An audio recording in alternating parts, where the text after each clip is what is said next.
hypnotic dance. She holds me here with only a glance. She's over me. She's over me.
Oh, you're here already. Is it that time?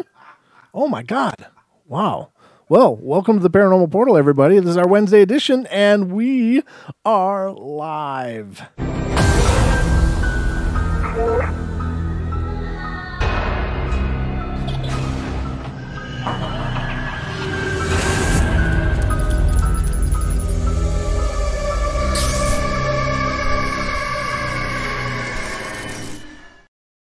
All right, ladies and gentlemen, welcome to the Wednesday edition of the Paranormal Portal. I'm your host, Brent Thomas, and we are ready to go. Of course, I know it's that time. Someone had to start this pig down the path, so it was me. I was out here pulling the pull start and getting the portal all revved up and ready to go, but I just was kind of thinking of Ferris Bueller right before I launched the show, so that's why I did it, and because your entertainment means so very much to me. Are you not entertained? All right. I'm not alone here tonight, ladies and gentlemen. I am joined by my good friend and co-host, Mr. Don Longbeard. That's you, Don. Oh, is this thing live? Oh. Hey, it's Wednesday night, isn't it? And for originality, a 1. He gets the .005. Yeah. And for originality, you owe me 5 points. Well, you Way know. to hijack my humor, huh? Oh, yeah, I hijacked it, yeah. At least I stole it from Ferris Bueller. Come on. He's not here to defend himself currently. He's not, no, and I don't suppose he ever will be. Well, I don't know. You never know. Matthew Broderick may be a huge paranormal fan. I'm just saying. That might be true. It's possible. We just don't know. Well, there's a lot of them out there, actually. There is a lot of paranormal enthusiasts. There are indeed. I think that's, a lot of people are questioning things, especially now. There's a lot of people just going, what the hell's going on? Maybe we could get Rob Lowe on sometime. Rob Lowe. How low can you go? Or maybe Jose Canseco. Well, for $5,000, you can go hunting with him. Yeah, and if that was important to me, I'd sure shell that out. Hey, Duke, I'll buy the beer. Did you say hunting with him or for him? I'm just trying to figure out what's the $5,000 buy you exactly. A signed baseball. Hey, Sinzway, I don't recognize your name, but welcome to the show. I'm glad you're here. Thanks for joining us. And welcome to all of you guys. Looks like shout out. Absolutely. Why don't you do that? Yeah, absolutely. We got Bigfoot Michigan Rob. Hey, how are you? We got the Duke in the house, Mr. Duke Sullivan. Hi, Dana. Nice to see you. Danielle, nice to see you as well. Ms. Deb Varner and our friend Miss Diana and Gentry and Hacker and Lewis and MCAT. MCAT's Springfield, Illinois, Missouri. I don't know. Wherever he is. Illinois. He's probably visiting. He's all over the place. He's probably visiting Homer. Sarah's here. Sinsway, Zero Mind, and that last guy on the list starts with an AE something with a wrench. I don't get it, but anyhow. So there we are. Those are the active chatters in the house tonight. Thank you for being with us, and for those of you who are new or are listening and haven't done it yet, make sure you like, subscribe, and hit that bell. Hit the bell, ladies and Hit the gentlemen, bell. because it's every time you ring the bell, an angel gets its Oh, wings. my goodness. Oh, by the That way, still cracks me up. Sinsway is Dre from Facebook. Dre. Oh, hey, Yeah. good to see you, brother. Thanks for being here, and I'm honored that you showed up and to check out the live stream. That's fantastic. Yeah, Jack Osborne, too. Yeah, we could get him Jack on. Osborne, absolutely. Yeah. I want to get Zach Good idea, Baggins on Deb. here. Oh, Just God. kidding. I like Zach Baggins. I like the whole. He's you got know, drama. yeah. but He brings the drama. It makes you sit on the edge of your seat, and you you paid for the whole seat, but you only need the edge. you only need the edge. Power, power, power. It's those old tractor pull ads. Oh, funny. Only on the Paranormal Portal. That's right. Oh, Megan Fox. Yes. Now there's a reason he's called the Duke. That's all I'm saying. Cheers, brother. Now I will say that I was in Hawaii about 3 years ago, and staying on Kona. And Good coffee. yeah, well, yeah, exactly. It was amazing coffee. And up here you can only get the Kona blend. You can't get the full Kona, but unless you have lots of money, which I don't currently, but I'm working on it. But the hotel we were staying at, Megan Fox and her kids and her husband were there, Brian Austin Green and all that, and they were out hanging out by the pool, and it was funny because her kids were playing like movie set, and they were doing their own little movies in the pool, like, okay, I'm gonna say action, and she was just sunning herself and stuff. She looked amazing, no question about it, but I'm walking around with my camera, my DSLR, hanging around my neck, and I got a lot of glances like, what's going on here? Yeah, what are you doing? Is that a two-piece? Yeah. Well, no, I mean, you know how paparazzi like totally hounds that woman. Oh, yeah, no that poor doubt. lady gets just brutalized by the paparazzi and stuff. So, Hey, Naysay. welcome, Naysay. Shout out. He says, "Hey, can I buy Diana?" Yeah. Awesome. Oh, okay. Naysay's double dipping here. Oh, is he? Yeah, it's Cannabis Resolution, and now it's Naysay. So, wait, What? No, No, he's in his cannabis Oh, resolution. I thought he was here as the other one that he is. He got Megaphone like man. 3 or 4 I of know, them. huh? You guys got multiple personalities. I know. So, all right. So, anyway, ladies and gentlemen, we got kind of another Paranormal Portal buffet ready to go for you tonight, and to I hope feed to your mind. I hope that you guys are ready to have some fun, because the last time that Don and I were together, we had such a good time, and we thought, we're going to kind of hold on to this format when we don't have guests. I mean, we'll do theme shows every once in a while, just Don and I, but it was just so much fun to just unwind and relax and laugh with you guys and have a good time, and so I hope you don't mind. Oh, Regula came in. Yeah, Hey. Regula's here. Yeah, I miss Regula. Where you been, Regula? I missed you, but I'm glad you're here. Thank you so much for stopping in, and thank all of you. Please be sure to like and subscribe, and if you're not already subscribed, it definitely helps. Every little bit helps. So, but we got a whole bunch of things to talk to you about tonight, and first and foremost, and this, Jeez. well, which one should I talk about first? No, Don? no, please, Which, whichever no, one. no, I No. mean, I'm serious. I'm asking now. Oh, you know what? Go with the big story. This one? Yeah. Okay. The one that actually, interests me. Oh, the this other is- one interests me too, but It's this so one's creepy though. this is and creepy. I don't know. I'm kind of torn on it because but I think it's just so creepy. I wouldn't, I'd be like, put dirt on me instead. Okay, here's the deal, ladies and gentlemen. More Frankenscience updates for you guys.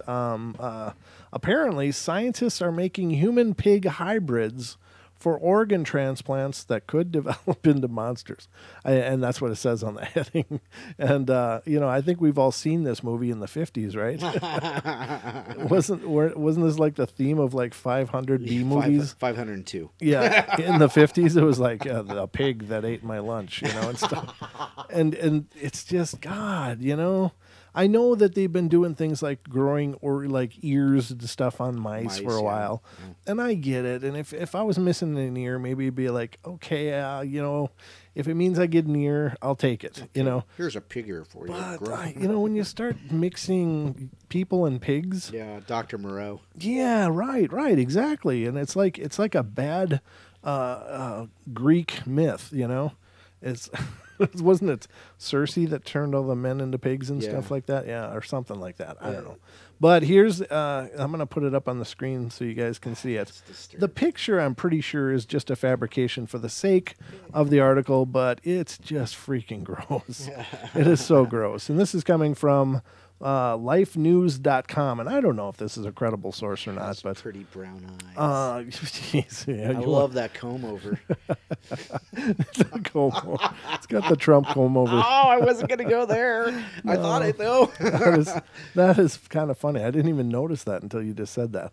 Now, I think the president has all of his hair and stuff, but he just really has it long. Yeah. And it's just kind of his thing. He's had that trademark forever, so I don't.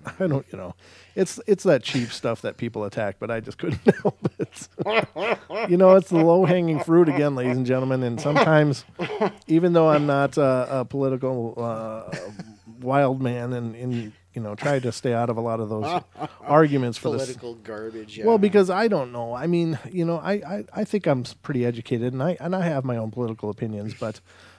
Certainly the show is not the place for them, and so that's why I'm always like not into going political on the show. But let me read a little bit about this, what's going on. It says that recent creation of animal-human hybrids is stirring up ethical questions about the value and definition of human life. Now, this is what's really curious to me. So pig-human things are stirring up ethical discussions about human life, but they're okay with,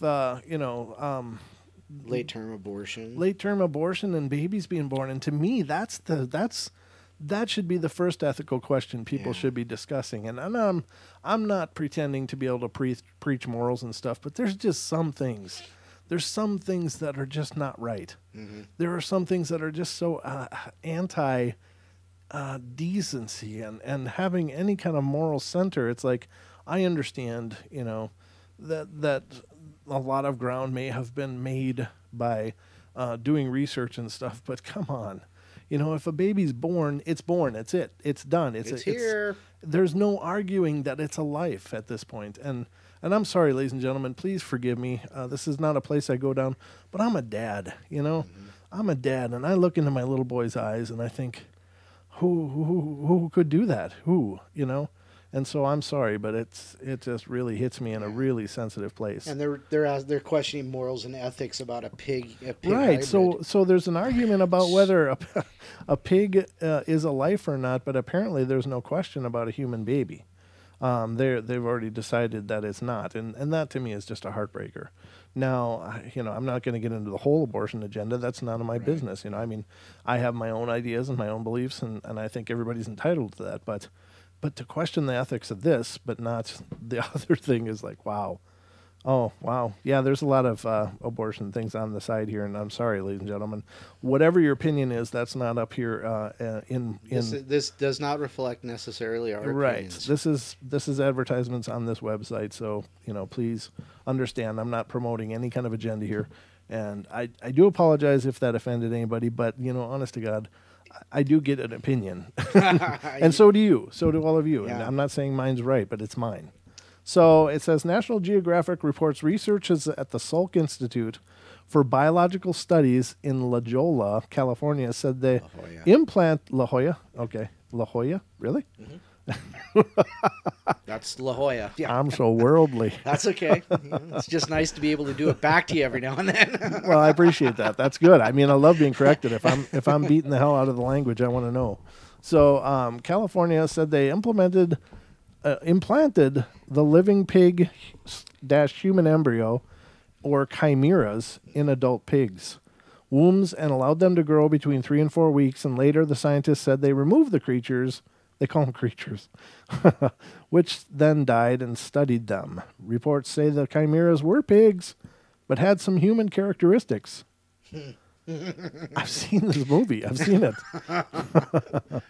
The researchers' goal is to use chimeras to grow human organs for transplant using the patient's own cells. They said this process could grow organs quickly and reduce the chance of the patient's body rejecting the organ because it is grown using their own cells. Well, I understand getting in touch with nature. I really do. I get it. But how about just a hike instead?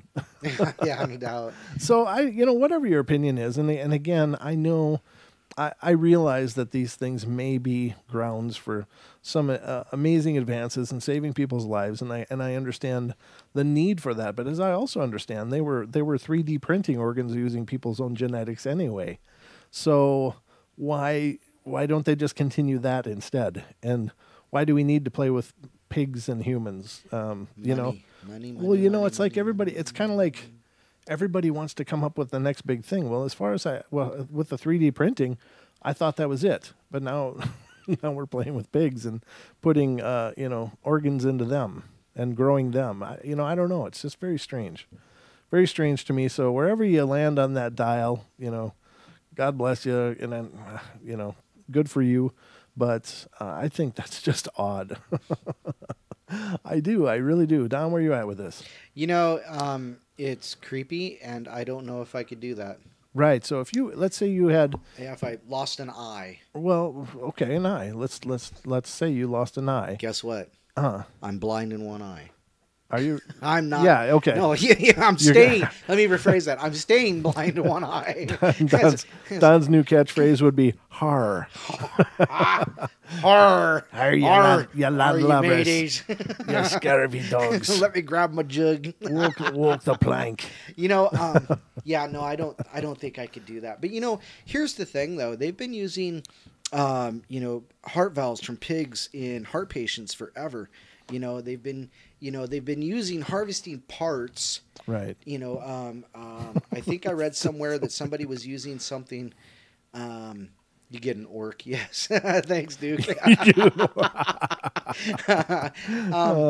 funny. But they've been using animal parts forever. Exactly. Orange County Girl says you get Dr. Moreau stuff. Exactly. Yeah.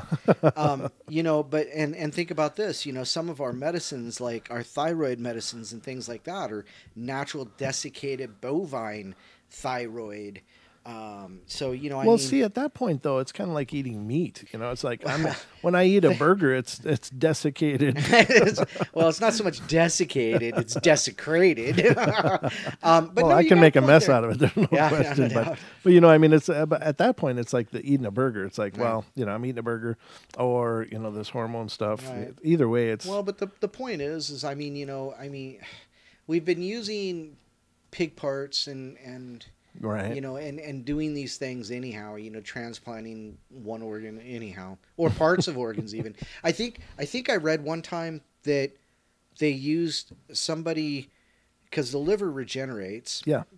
So if you lose a part of your liver, it could regenerate depending on your health and stuff like that. Actually, if you lose a large part of it, it can still regenerate. But I think I read somewhere that somebody had a transplanted liver from something. I think may have been, I don't know, a gorilla, chimp, something like that. I don't know. Oh, really? Okay. But there was another thing. I think it was a heart itself from a pig. But I digress. The point is that,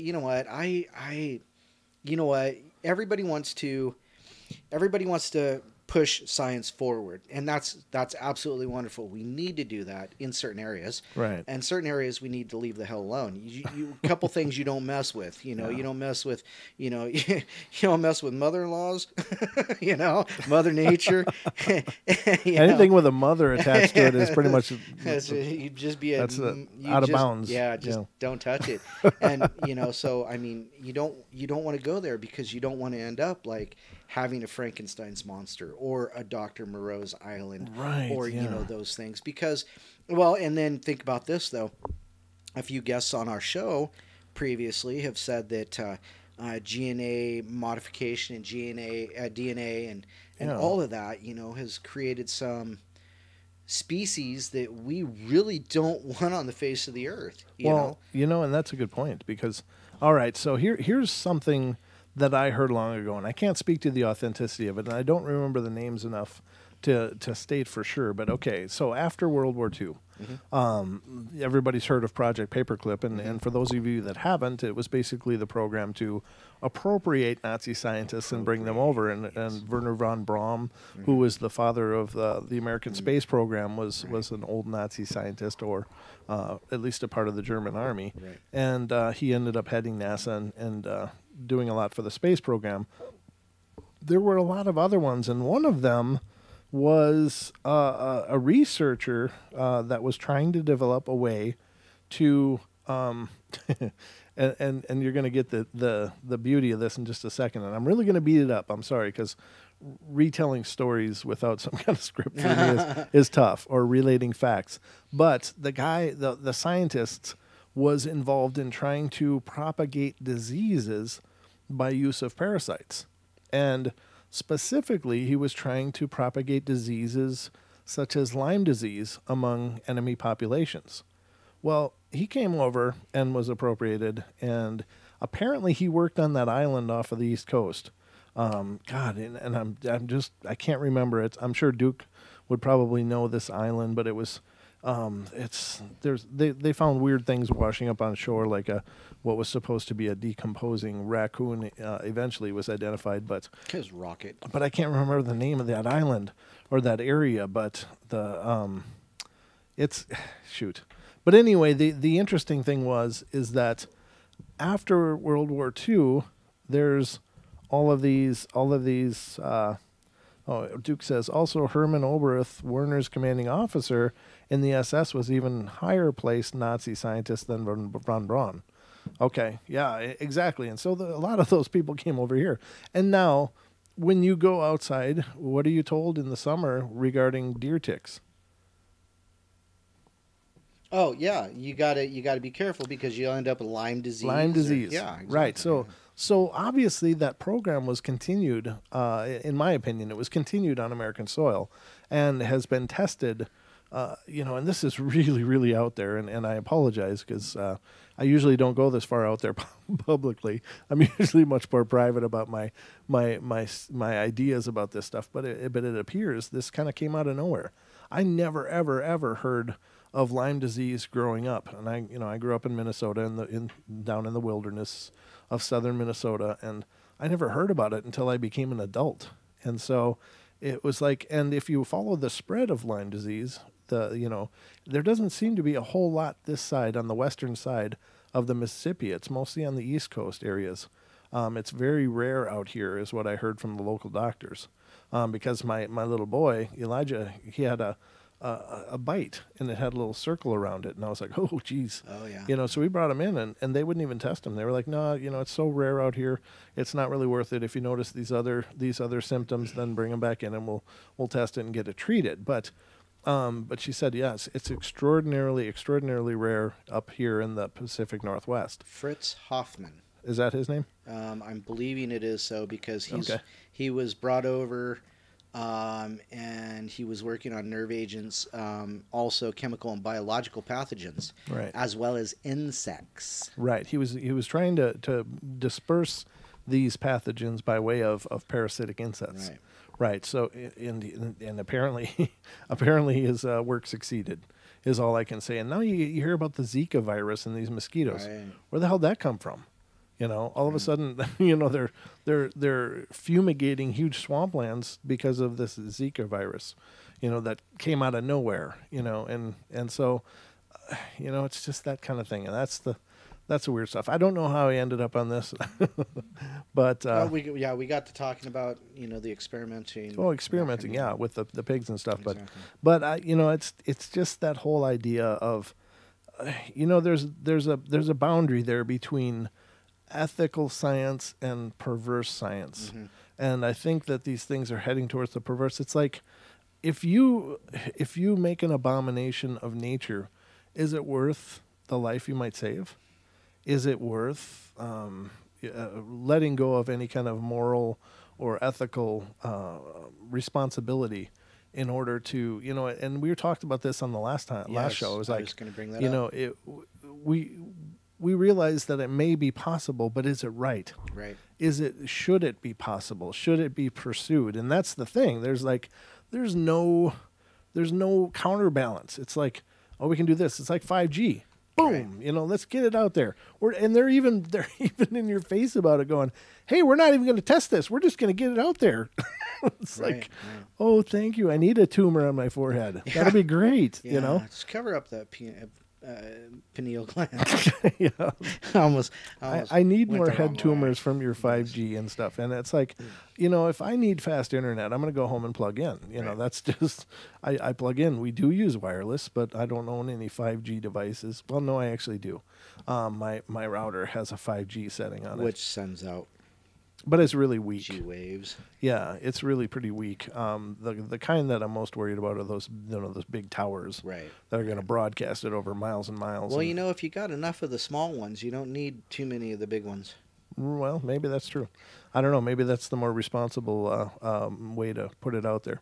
But anyway, the other thing I wanted to read to you guys, and I just touched on that one a little bit, but just really creepy. Hey, let me say this real quick. Go ahead. You were also talking about the last time we did this format. You were talking about the killer bees. Yeah.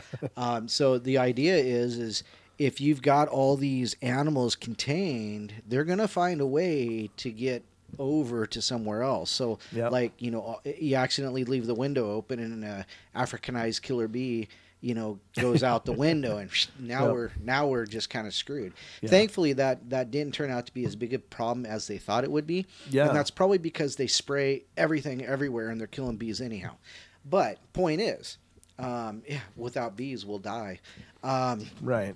But the point is where there's a will, there's a way. If something wants to get off that island or get out of that spot, that testing facility or whatever that is, right? The world could be in for a lot of trouble. It's like in Jurassic Park, right? Jeff Goldblum's character, Malcolm or whatever, he said, "Life will find a way." Mm-hmm. It's like really, it's a movie, and I don't base my life on pop culture, but that's a true statement. I think is that life will find a way. It's like things can be proven in laboratories, but once they enter the real world, then it's a problem. Now, speaking of Franken science, another beauty that I found and just came to my attention not too long before going to live on the show tonight, is Monsanto's $125 million deal to flood the market with new GMO strawberry, wheat, and more. Just like Mom used to make. My mom's got a lab coat on and she's whipping up food. No, this stuff is just terrible. And ladies and gentlemen, if you're familiar at all with GMOs, it just means genetically modified organism. And there's a lot of weirdness going on with the genetic modified organisms. If you listen to Alex Jones, of course, you're going to hear a whole plethora of claims, and I don't know if those are true or not. I don't have the understanding to know, but I do know that things like making Roundup resistant crops is one of them, and that utilizes infusing the genetics of corn with what are called neonicotinoids, and basically these plants are able to survive being sprayed with Roundup, but also produce their own pest repellent. What was happening, though, and what is happening, and one of the reasons they believe that so many bee colonies were getting decimated was that the bees then were taking this pollen that was infested with this neonicotinoids, becoming confused, and their whole colonies would collapse because, of course, they'd bring this Franken pollen back, and the whole hive would be eating it, and they would all become confused, lethargic, get lost, et cetera, and it was the colony collapse syndrome. Now, that's that, in my opinion, is what led to Monsanto being banned in a lot of countries worldwide. There's a lot of countries in Europe and South America that won't let them in there. They don't want anything to do with it. And Monsanto is also the company that had come up with a program to release kill seeds into naturally occurring crops, so that they would need to buy their seeds. Mm-hmm. Oh yeah, they've been doing that for decades, 20 years already. Yes. You know, because they don't naturally propagate anymore. You know, you can't harvest them from seeds. Right. You can't let it go to seed and then grow something from it. So yeah, they've been doing that a lot for a long time, and that was one of the first things they started doing, because if they could capture it where it's no longer what would be considered an heirloom fruit or vegetable, then forget it. They cornered the market on it. Period. Yes, exactly. So this is the new flood, is that they're going to be introducing more of their frankenfoods. So you already can't probably buy corn anywhere that's not GMO. Right. Almost all of the heirloom blends are barely hanging on. And if you can find them, you're incredibly lucky. There are companies out there that do carry heirloom seeds that are supposed to be completely non-GMO, and hybrid and GMO are two different things. Two different things. Yep. So a hybrid is just basically crossing plants to create a new plant, and that's a very natural process. It has no side effects, no weirdness involved in it. If it produces a viable fruit or vegetable, then great, and if it doesn't, they try other hybridizations. But so don't get confused that hybrids aren't necessarily bad. Did you hear that ice come off the roof? Yeah. Kaboom. Yeah, I mean, this is just really concerning to me. Now, the thing with these kind of things, again, is that same idea that these sciences are being just introduced, and it's like, okay, we're doing this now. And it's like there's no thought or no real studies to figure out what are the impacts of these things on the natural environment. Because the natural environment, again, we covered this last Saturday, natural environment has a balance. It exists in perfect harmony with itself. When you introduce these new things into it, you are creating a severe imbalance. And I do believe that nature will always find a balance. It will. Now, the question is does that new balance include supporting us? Right. Because it may not. It may change, the environment might change. The plants that we once ate may become inedible. Really, these are, you can't rule out any of that, because as nature finds its balance, it might be completely away from having us be a part of the plan. It's going away from us. Yeah. There was a movie that Mark Wahlberg made. Okay. And it was basically the plants and the trees. Oh, that was. What was it called? Was it The Happening or something like that? Something. God, I saw it. It was just so stupid, but it was. But it was kind of creepy at the same time. Yeah, it is. But you think about everything that happens. Every like 12 or 15,000 years, we have a pole shift. It's a probably good possibility that we could have another deluge. Because or a mini ice age. Let me say that.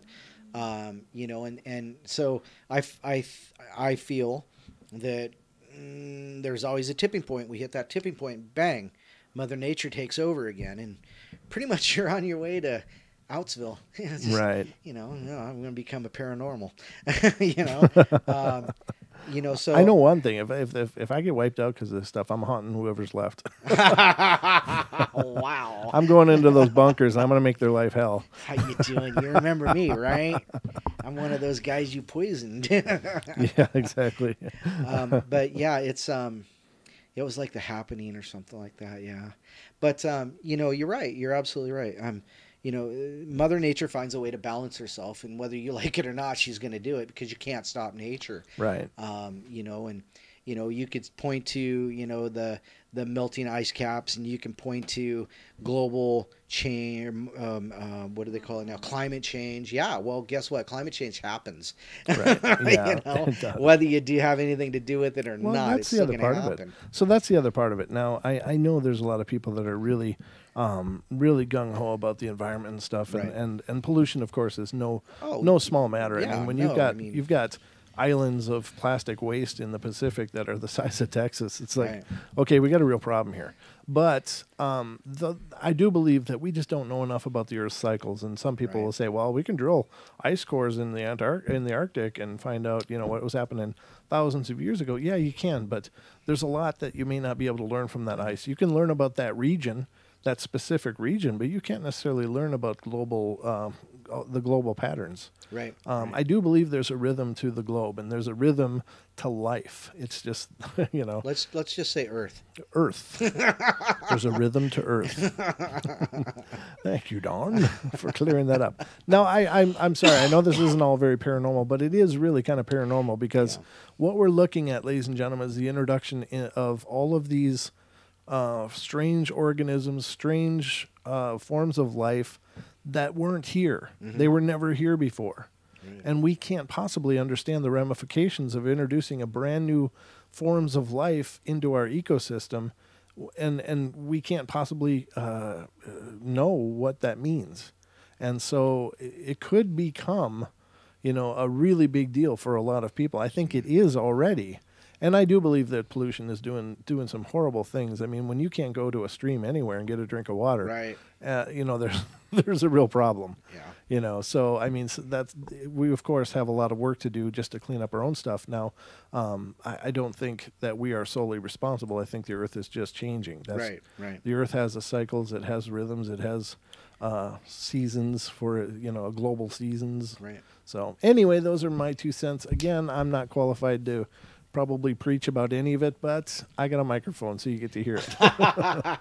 You get to hear my unqualified positions on all of this stuff. From the layman's point of view.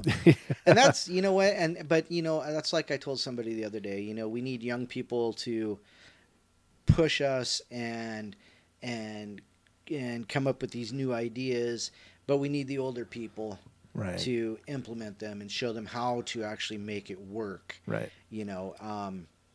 And I lost my train of thought on that one. Well, I think that the key is that we're, our ancestors were really at a point of achieving balance, and it's something that we've completely lost in our modern lives, and the march of technology, the march of doing more, with less time and being pushed to the point of a frenzy, is having a lot of effects on our cultures, across the world. There are still some surviving cultures that still live in balance, and I hope that we learn how to find ways to implement those balances into our modern society. So just a lot of 2 cents on that. So wow. I don't know. I think it's worth discussing, though, and even though this is a paranormal show, again, it could become, it's already paranormal, and it could become a lot more paranormal, Oh, no. No,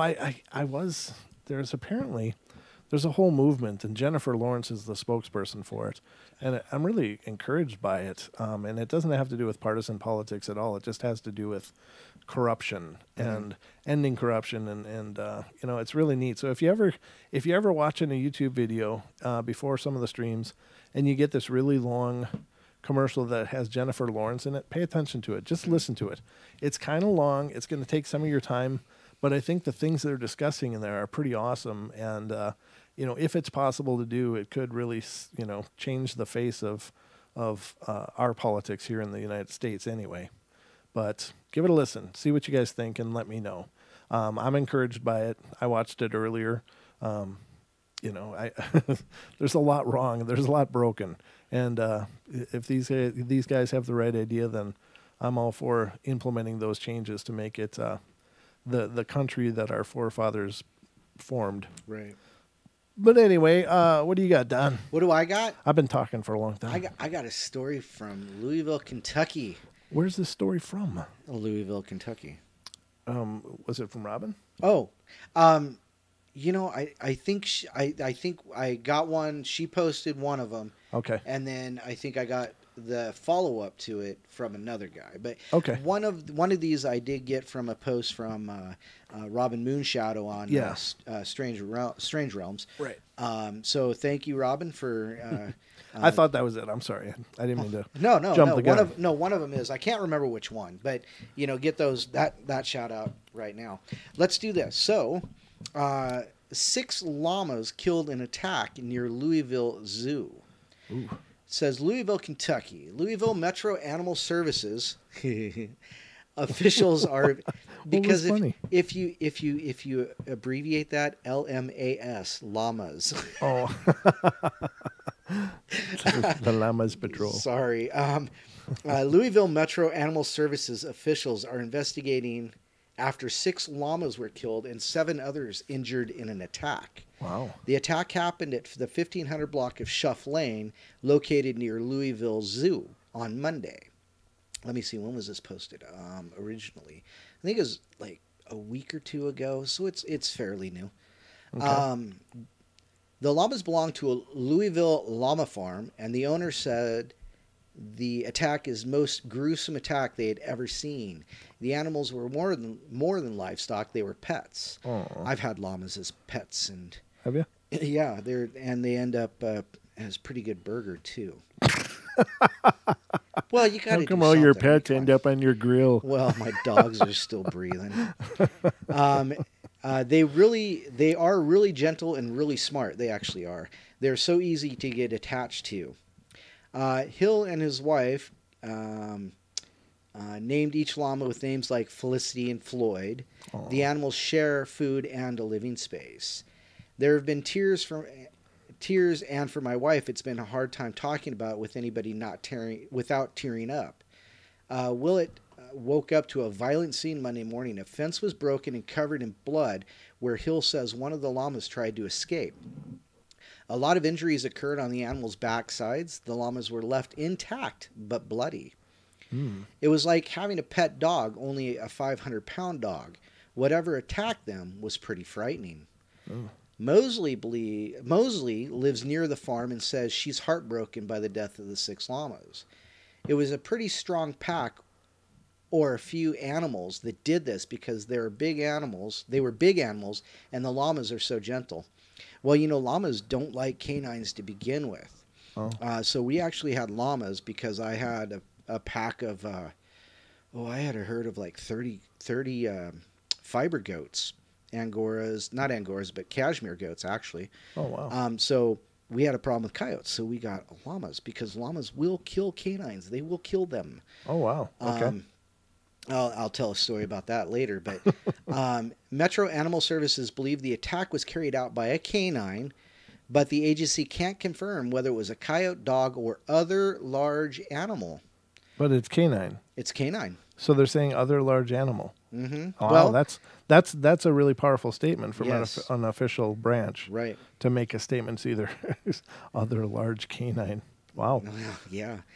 Hill said he doesn't think it was a coyote because he watched the llamas stand them down before. Yes, llamas will intimidate the crap out of a whole pack of coyotes. Just 2 of them and you're safe. Whatever attacked the llamas, Hill says, their natures make the loss harder. That's the only thing about llamas that make it easy to get. Okay, so anyhow, they say it was a canine. They can't tell if it was a wolf, coyote, dog, or other large animals. What it says, animal. It doesn't even say canine. That's the thing. If it's not a wolf, large dog, or coyote, but they're saying other, but they're saying canid. So what does that leave? Dog man. Dog man. Dog man. Dog man. And so but and somebody else was. I was talking to another guest that we had on that brought up the dogmen in Louisville, and I wasn't quite sure what she was talking about, and I'm wondering if she was referring to these. How old is that story? Let me see here, because here's the other one. The second part of it is from February 25th, 2019. Okay. So yeah, it was just a few weeks ago. What about this part? Yeah, this other part here says 2 donkeys found dead. No. I mean, when was the llamas? Oh, the llamas would. This was.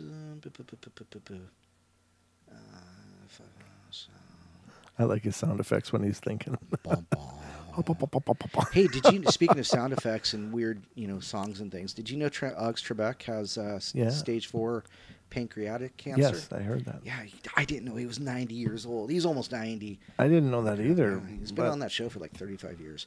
Yeah, he's a trooper, though. He's pulled 90 years out of that deal. So, I found out over the weekend. Okay. So, no idea for the llamas? I would have to say sometime around Valentine's Day. Because it was only like a week or 2. Oh, God. So that's really recent. Okay. Yeah. So it's all recent. Yeah. Wow. So that was the 6 llamas. Now, The next part, a couple weeks later, 2 donkeys found dead 5 miles south of where 6 llamas were killed. Louisville Metro Animal Services, again, says 2 donkeys were found dead over the weekend. LMAS was called to the 6200 block of their place after an owner reported that 2 of her donkeys had been killed. The attack happened 5 miles south where 6 llamas were killed on Shuff Lane. Right now, it's unclear if the 2 attacks are related. The owner of the donkeys said that she got them 20 years ago. Her first donkey was Guido. She got the donkey to protect the horses, which, yeah, they'll do. They're like llamas. They're just stubborn and they will not stand down. Wow. And later got a second donkey, Hody, to be a friend to Guido. When I saw Hody over there and I found Guido over there, I just couldn't believe it. On Sunday, she said she went looking for them and found them. They had been killed and devoured. Wow. She said her horses and donkeys have encountered attacks over the years, but nothing like what Hody and Guido experienced. It took several to take them down, and they might have run Hody to death. Poor Guido may have just stood there and looked at and took it, thinking they were playing. Or, yeah, they were playing, yeah. LMAS said it appears the donkeys may have been killed for food, a big difference from last week's llama attack. So, yeah, it was just after Valentine's Day. That's interesting, though. What wild animal kills just for the pleasure of it? Because the donkey or the llama attacks, they were just brutalized. Right. They weren't consumed. Right. It's kind of really sad that they would protect the foe from coyotes, but they don't know if these are coyotes or domestic dogs. It's very depressing. So 5 miles south of the unknown canid attacks near the zoo, and a week later they find more attacks, and this time they were seem to have been killed for food and devoured. So, yeah, well, when you're talking that, you know what? Maybe we need to call somebody and ask them, what is the range, the feeding range or the territory range of what are termed dogmen? Yeah, I mean, 5 miles is not by any stretch of my imagination that big of a deal for a supposed animal or creature like that. Big, like as Duke was saying, it's nothing for a Bigfoot to travel 10 miles in just a few minutes. So crazy. Anything large and cryptid can move and move far. Now, the thing that's really going to be tough to get any kind of conclusive idea about that is that could it be one dogman has a huge range, or could there just be a few dogmen around in that area? You don't know. Now, I do think these things are moving. Mm-hmm. They're moving around, and maybe they're propagating and spreading out. I don't know, but here's the thing, and this is what has me kind of torn on it is, are there more of these things out there, or is there just more of a willingness for people to discuss it now? Right.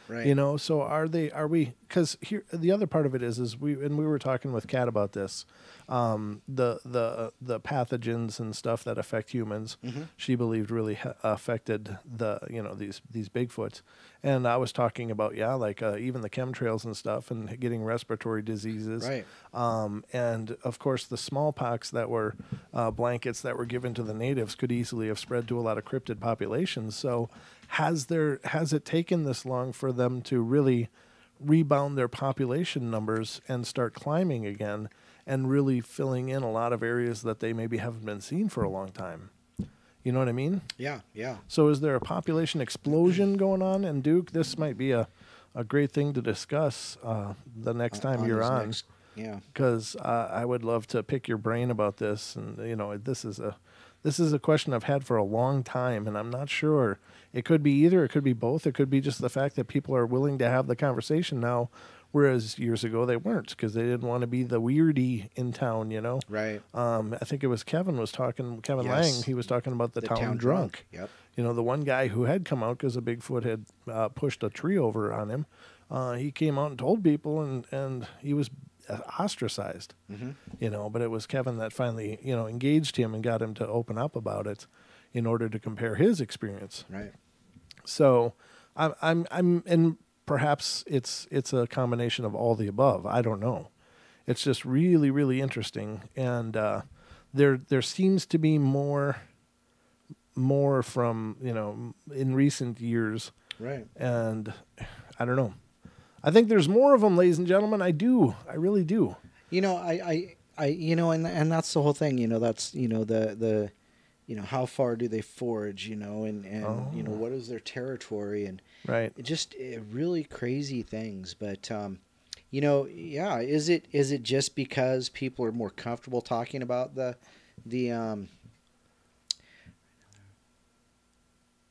I like that response. Oh, wow. That's good. Go ahead. Field it. I'm sorry, what? You talking about what Duke said? Yeah. About the deer? Yeah, I think that's a great correlation. Yeah. Oh, there are more white-tailed deer in North America right now than there have ever been in recorded history, so plenty of food. But what about the zombie deer? What about the wasting disease that the deer have right now? Where did that come from? Well, that's probably another Franken-science thing. You know, exactly. Trying to wipe out everybody's food source. Yeah. You know, but that's an interesting point that there are actually more well, now he says white-tailed deer. He doesn't necessarily bring up muleys or anything else. But that may be true, but that might be part of why there's the zombie wasting disease going through it. Well, that could be. It could be just a population explosion, and these things are spreading more through the population That's just true. by natural order. It could be just a naturally occurring disease that we just haven't seen before. You know, that may be true, but think about this too, though. I mean, there was like how many cows were killed in Australia in the past 6 months? There have been I heard I think it was 80,000 cows just mysteriously died. Really? Yes. I didn't hear about this. Okay. Maybe Ken can chime in on that. Maybe he'd have a little bit more information, or maybe Matt. Is Ken in here? I haven't seen Ken tonight. No. Yeah. And I haven't seen Matt either. I mean, you know, look at it. Look at that. Look at the zombie wasting disease with the deer, and think about what thoughts, conspiracies, dare I say, that could, you know, be backing that up. And you know, if you follow the Georgia Guidestones, well, there you go. There you go. There you go. Yep. So, but interesting thoughts all the way around. Yeah. Yeah. But that is interesting. You know, yeah, the boom in the population of wild food, deer, you know, even raccoons, you know, Well, sure. Whatever you can get. So, yeah, I think there's a lot of things on the menu. okay, well, here Duke said this: attempt to poison Bigfoot with zombie disease or natural spread, one or the other. Yeah. There you go. Yeah, exactly. And that's, you know, and it's not just Bigfoot though. It's also, you know, because, you know, our friend Diana is a bow hunter. You know, she doesn't want to go hunting deer right now. Well, yeah. You know, Danielle in the she says wasting disease is a big problem, semi-centralized to Yellowstone, and it has affected deer, elk, and buffalo. Mm-hmm. So yeah, there you go. So anyhow, now we're off the subject, but the point is, are we hearing more about the dogmen and Bigfoot and all these cryptids because it's more acceptable to talk about? It's not, you're not going to be as ostracized, you know, those kind of things. So yeah, it's an interesting correlation. Or are there just more of them? Because okay, if they were killed off with the smallpox, you know, I don't know. As far as I understand, and this is just from anecdotal evidence and accounts that I've heard, but they don't seem to have prolific family groups. I mean, they're not enormous family groups. Okay. They're a couple adults and one or two little ones. Yeah, cubs, pups, whatever, you know, minions, whatever they call them. But it doesn't sound like they're real prolific breeders. That they don't spit out kids like you know, like deer or rabbits or something like that. And you know, it's so I don't know. It's hard to say though. I think it's really curious. There's a lot of things going on, and certainly I've been saying it many times on the show that we are in a state of multiple transitions. There's a lot of things that would like to keep us at a vibrational level, and that's why I think there's such a promulgation of fear and hype and be afraid of this, be afraid of that, be afraid of this, to keep people, cocooned in their little, self-imposed cells for, if they keep people afraid, people will, not trust anything, so. It's funny because Sarah, earlier, I noticed this. She said that cats in her area have been dying of basically Black Plague lately. And then Danielle just said something about an elk that she thinks may have died in her driveway a couple years ago. May have possibly had it as well. Okay. Duke, however, says, I think there are more of them, and it has taken this long time since the last general plague for them to repopulate. Right. That's kind of what I'm thinking, too. Yeah.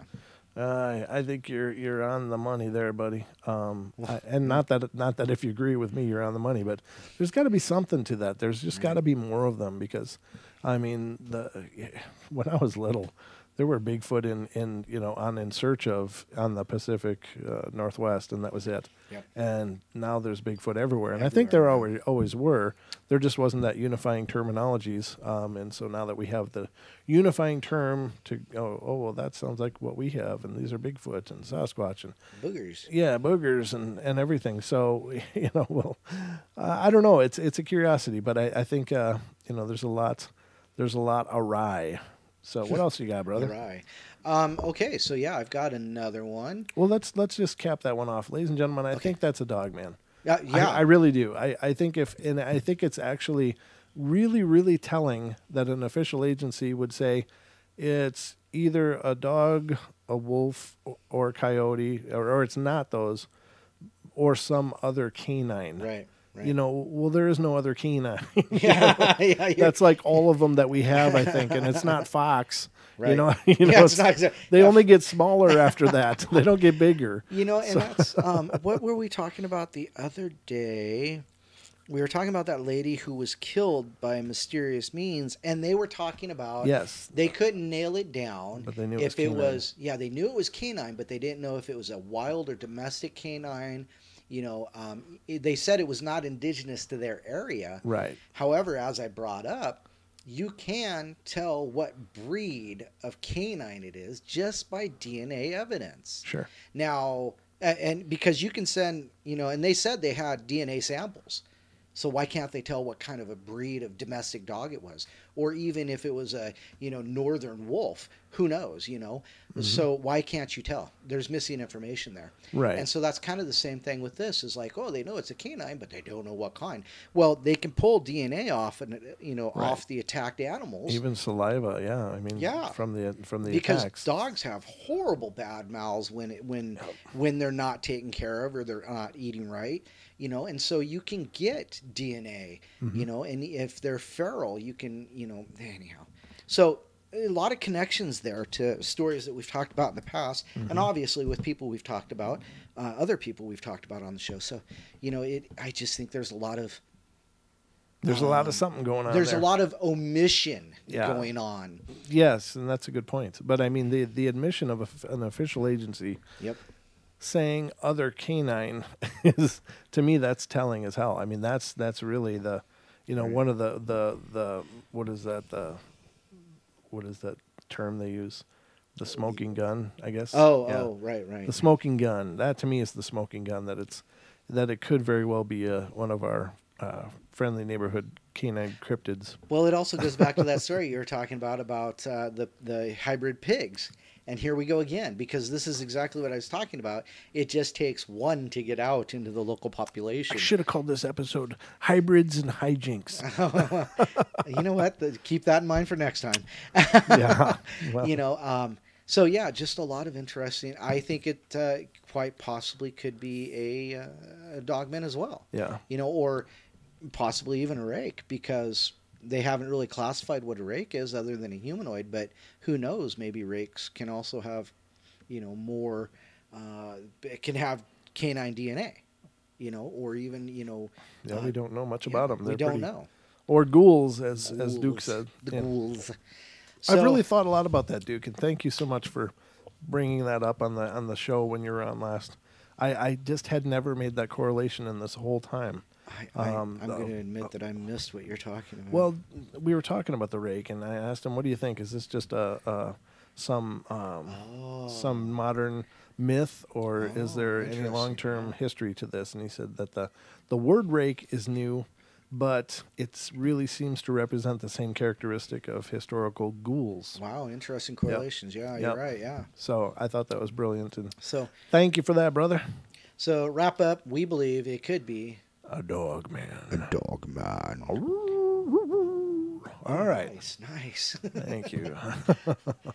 All right. So you had some more different stuff, though. Yeah. I like it when you talk so much. This is great. Yeah. Sometimes I talk too much. As a matter of fact, I think it was Taz. She posted one time something about I really hurt myself sometimes when I bite my tongue or something like that. Or she doesn't know when to shut up or something like that. And I'm like, it was a meme. And it's like, yeah, me too. Because if I start going, that's it. I'm done. I start when I'm really amped up, when I start cursing like a sailor, and I do. It's horrible. You ever see those slinkies, ladies and gentlemen? You just got to tip them a little bit at the top of the stairs, and then they go down as many stairs as there. That's done. Downstairs, the lower pairs, it makes a slinkity sound. Okay, don't give us a strike. Sorry. We're not going to get a strike from 5 seconds of singing a jingle, but okay. I'm just saying. I don't want to tempt the tube gods. The tube gods. Oh my God! All right, so Robin Moonshadow again from Strange Realms on February 27th posted this story that she had found about a woman who was kidnapped by goblins in Nicaragua. Wow, that's really creepy. Yeah, a woman claimed to have been abducted by goblins when she was a child. This event has been kept secret until now, and only her close circles of friends knew about it previously. She lives in Nicaragua and explained how she was taken to a cave for 5 nights and 6 days. Almost sounds like a vacation. The reason she decided I wasn't getting massages and stuff, though. I'm just saying. That's it. He rubs the lotion into the skins. Maybe this is the progenitor to, Snow White and the Seven Dwarfs. Yeah. It's a modern equivalent. There you go. Let's see. Okay. 5 nights, 6 days. The reason she decided to talk about this is because another child in her village who was taken also. She believes the goblins are responsible for this. Goblins from mythology are known for being mischievous little creatures who will stop at nearly nothing for riches such as gold and jewels. Their physical appearance has been portrayed as grotesque by nature. They are often short in stature and sometimes travel in groups looking to score their next satchel of loot. English goblins were first to be mentioned in the 14th century from the unattested Anglo-Norman goblin. The woman's name is Jasmina, and she was taken away while she was outside playing. She only recalls waking up inside a cave with these things and was completely horrified. Why they decided to kidnap her is interesting. While they didn't harm her, other than psychological trauma, she remembers them chanting something with her there. Their words sounded foreign to her. Of course, children can have active imaginations, but she says this really happened, and it is no fairy tale. All of this may seem rather crazy. However, in this region, both goblins and fairies are considered to be a part of folklore here, and many believe in such things. They are considered common in this part of Nicaragua. However, seeing a goblin or a fairy is something only a few will ever experience in such indigenous communities such as this. The Daily Mirror reports that many of these creatures live in areas such as San Silvestre, I'm going to murder these names, Pure Dicho, Monte Oscuro, and La Guadapa. I don't know if you said names or fell down the stairs. No, if I fell down the stairs, I'd be cursing like a sailor. Okay. The largest population of populations of goblins are believed to be located in San Silvestre, which is the only one I can really say, and its surrounding areas. Perhaps regions play a part in this, as the goblins stay far away from church locations. Locals claim that in San Jose, a hilltop location is where they communicate to one another from each hillside. So they talk to each other from the hilltops in this area. So I would imagine different family groups or different tribes. Some people from Nicaragua have mentioned that there are interdimensional travelers who only make themselves known within certain designated areas. Perhaps these goblins are actually extraterrestrials from another world who wish to understand more about our species and planet here. Although there is a channel in Spanish on YouTube which is dedicated to goblins and their existence in this region. Often things seem insane until proven to be real. Perhaps one day more evidence of this will present itself. Until then, we can only speculate. So there you go. That's really cool. I guess the girl made it out okay. Well, yeah, apparently, because this was when she was a young girl, and I believe Jasmina more our age, maybe a little older. So yeah, there's an interesting question here though. What's that? And so one of the comments is, do you think the little people and goblins might be related somehow? And of course, you know, Robin says, yes, human variations. Evolution allows us to have many shapes and sizes, so we may adapt and survive. This is true of proto-pygmies, little people.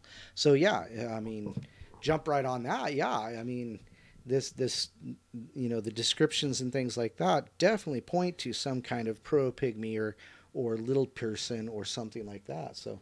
Yeah, and ladies and gentlemen, if you want to learn more about Robin's research, please check out her page, and that is Strange Realms.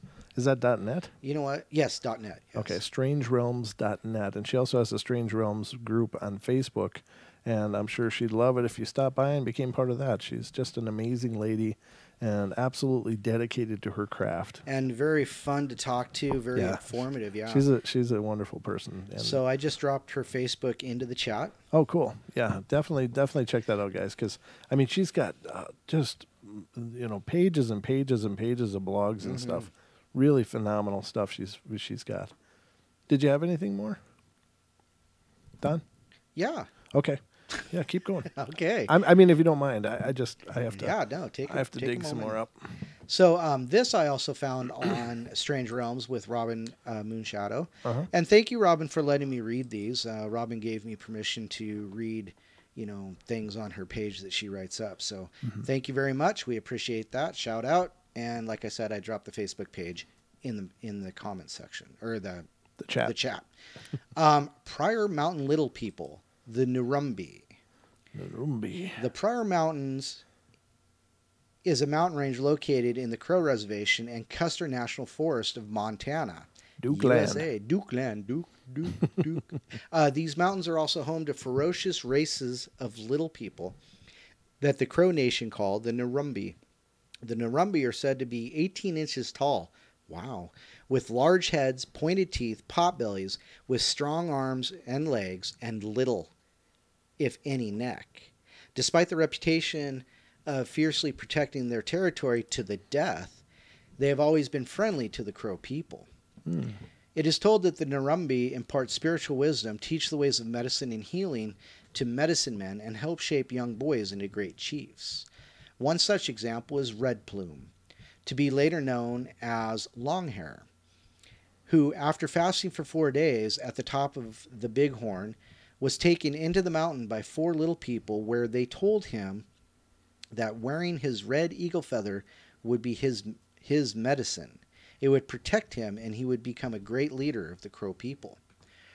Red Plume loved to tell of his visions and predictions of his future glory and leadership, but though he was quickly approaching manhood with no glory or greatness, he soon became known by a new name, Fool Boy.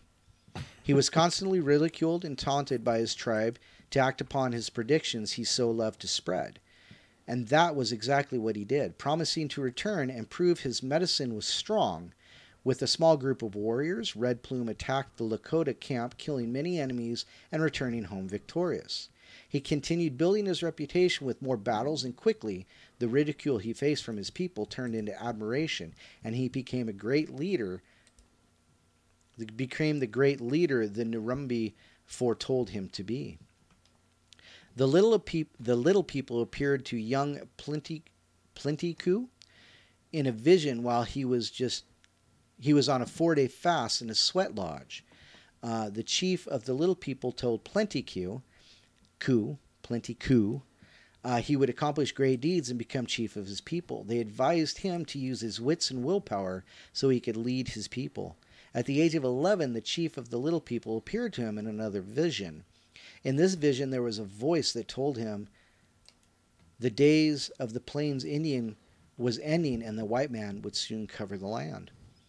After the vision, Plentycoo spoke to one of his tribal elders about his vision, which the elder interpreted as meaning all the buffalo would be replaced by cattle, but the Crow people would adapt and survive. The vision led Plentycoo throughout his life, and in fact, he did become a great chief of the Crow people. Some even say that he was the greatest. Plentycoo led his people to work with white people and help his people make the transition to reservation life, but continued fighting until his death for the rights of his people and to protect their lands from the white man's frequent attempts to expand areas of settlement of the white man into the Crow lands. The Nurumbi also helped the Crow when being attacked by invading tribes and would help them defend their territory. The clever Nurumbi would attack the invaders in the middle of the night, making off with children and dispatching their horses by cutting out their hearts. The Shoshone, Cheyenne, and the Sioux refer to the Nurumbi by the name Nymerigar, which means people eater. Oh. Okay, so from now on I'm saying people eater. Uh-huh. When the Cheyenne and Sioux arrived at the Bighorn, they say they were driven out by hundreds of little people who carried bows and poison arrows. Oh. When Lewis and Clark expedition stayed with the Sioux tribe in 1804, they traveled to the mountain of the little people, and Lewis wrote in his diary that the little people were devils that carried sharp arrows that would strike them for very long distances and would kill anybody who approached their mound. The Nurumbi frightened Maha, Ottos, and Sioux so much that they simply wouldn't go anywhere near the place. The Sioux tell a story that's over 250 years old, when a band of over 300 warriors went near the mountain one night and only a few survived. Mm-hmm. Those survivors are said to have been crippled for the rest of their lives. When the Burlington Railroad decided to build a tunnel for the rail line from Billings to Cody, Wyoming, the blasting greatly upset the Nurumbi, who were blamed for repeated collapses of tunnels during the construction. They are also said to be responsible for a smallpox outbreak. Some reports suggest that it was an outbreak of typhoid that resulted in the death of 10 railway workers while building the tunnel. Even after the tunnel had been completed and ready for trains, the tunnel would still suffer cave-ins. In 1906, sparks from a train engine started a forest fire, and the area of the tunnel was consumed 10,000 acres of timber. One engineer claims that he saw little people fanning the flames and helping the fire spread towards the rail line. The Nurumbi, like the Irsiraka in the Arctic, continue to be seen to this day, not only by the Crow people, but also by non-natives while hunting or hiking around the Pryor Mountains. Many of the Crow people still leave offerings to the little people, and some women expecting babies will leave special offerings for the Nurumbi, who in return will leave a gift for the baby. Depending on the gift she receives, the woman would know if the baby was a boy or a girl. Oh, cool. Wow. In October 1932, 2 gold miners found a tiny 14-inch mummy in the San Pedro Mountains, a find which is surrounded by controversy due to conflicting reports from the American Museum of Natural History and the University of Wyoming. The mummy was first examined by the American Museum of Natural History, and its findings certified as genuine by the Anthropology Department of Harvard University. The report concludes that X-rays showed perfectly formed skeleton, a complete set of ribs, and a full set of teeth that was approximately 60 years old. They further concluded that the subject had suffered a violent death with a broken collarbone and a heavy blow to its skull. The subsequent examination by the University of Wyoming concluded that the mummy was that of an, anencephalic, a serious birth defect where the baby is born without parts of its brain and skull. And it's A-N-E-N-C-E phalic. P-H-A-L-I-C. Okay. So, anencephalic? Anencephalic? Ooh, there you go. That's better. Okay. Yeah, that actually makes more sense. Anencephalic infant whose cranial deformities gave it the appearance of a mature adult. That makes sense. Thank you, sir. The mummy's last known owner died in 1980, and its current location is unknown. Since then, another tiny mummy has appeared looking the same as the first and is reported to be that of a sick infant. The Nurumbi are treated with respect by the Crow and are not referred to as little people, but rather referred to as owners of the earth, and like little people have lived in the Prairie Mountains long before the Crow arrived. There are petroglyphs in the rocks in the mountains that are said to be made by the little people. If you plan to visit the Prairie Mountains in Montana, remember to show respect and leave offerings to the Nurumbi, or you may incur their wrath. So I wonder what a good offering would be. Is it like well, I would imagine in this, I would imagine, what's it called? Like a pack of wieners or something? I mean, what do you leave for a little people? I mean, I'm kind of curious. Tobacco. I would imagine tobacco, because they are, First Nation related in a lot of ways. I imagine that they probably left tobacco and maybe some seeds or food offerings, native food offerings. Okay. And I mean native to the land. So I would imagine something like that. But, it's interesting, about the whole, depending on the gift that's left by the Nurumbi for the pregnant woman, tells you if it's a boy or a girl. That's pretty cool. Yeah, that's actually really cool. That is really cool. Yeah. I just think it's really cool if you're going to go into that area to know what to leave. I mean, they refer to offerings several times, but they never really say what is a good offering and what will really piss them off. What don't leave, like here's a Coke and some fries from McDonald's. Is that good? Coke and a smile and shut the hell up. A Happy Meal? Is that where we go with this? Oh, goodness, no. I mean, I'm tongue in cheek, of course, but I mean, seriously, baby. what would be a good? I mean, would herbs be good? Sage?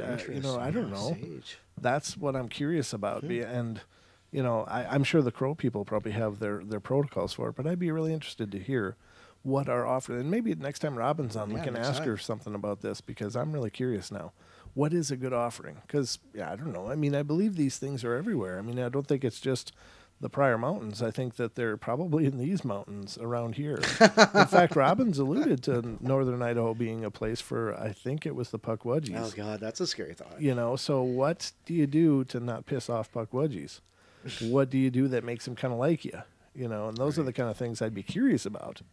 Because I don't want to screw that kind of thing up. I mean, my wife and I go out mushroom hunting for wild mushrooms, and I'm out in the sticks, and I've found some pretty cool things that I think could be Bigfoot related as far as structures or breaks and stuff. But I often wonder, could it be little people too? Because they're not always very big. Some of them are small.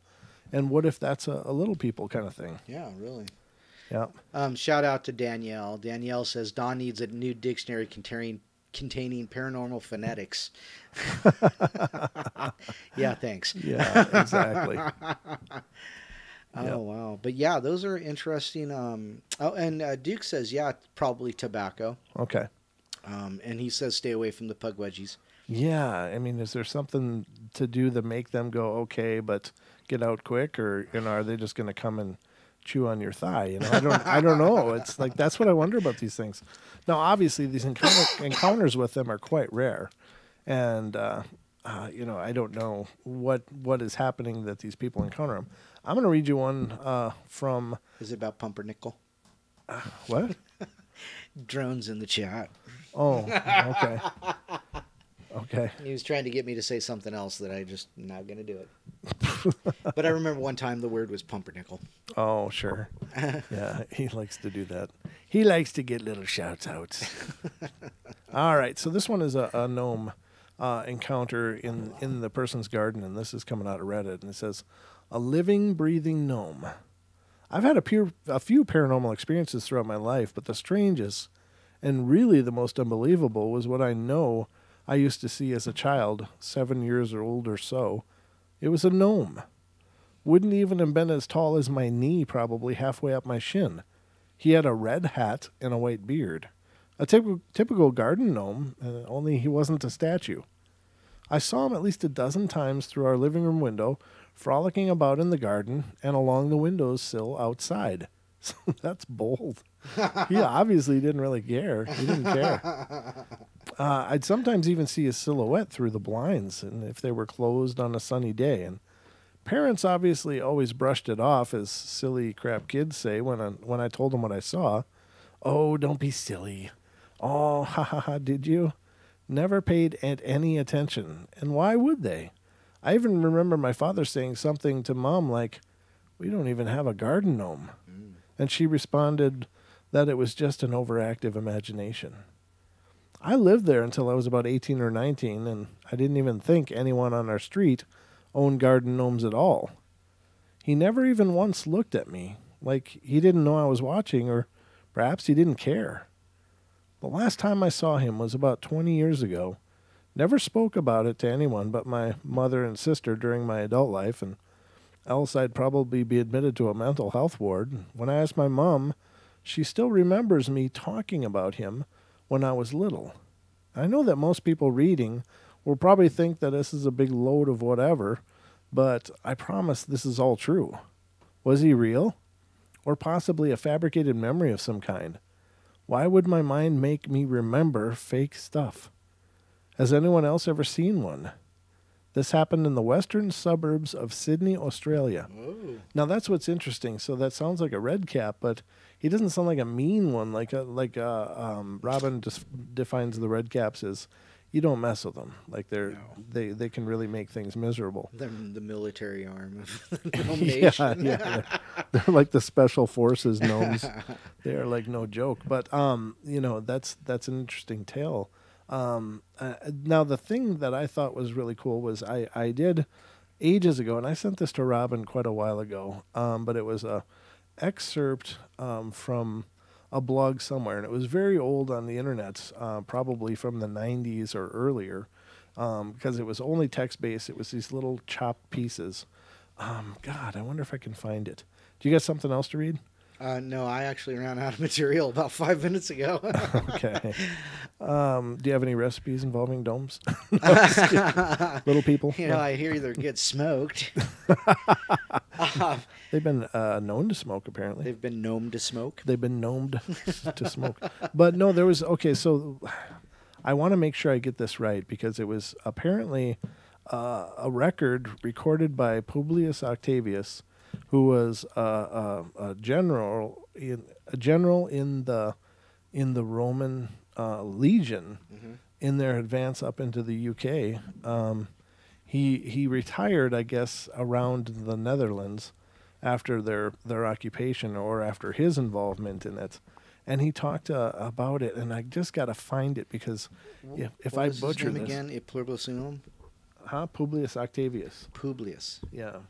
Yeah, but I guess I could try that too. Let me see if I can find this, ladies and gentlemen, because this is a really neat account. And now this would be the earliest story of a gnome that I've ever heard, but let me see. Octavius gnome. And then, I remember. Oh, here it is. Okay, but... Octavius, Publius Octavius Magnus. Okay. Can you send me that link? Let me see if this is... it really didn't. No. No? I got led into a... Okay, let me just look for this word. This is the name that they referred to themselves as. This might be it. Let me see. Okay. Sorry, ladies and gentlemen. This just occurred to me, but I wanted to get a chance to read it because I thought it was so interesting.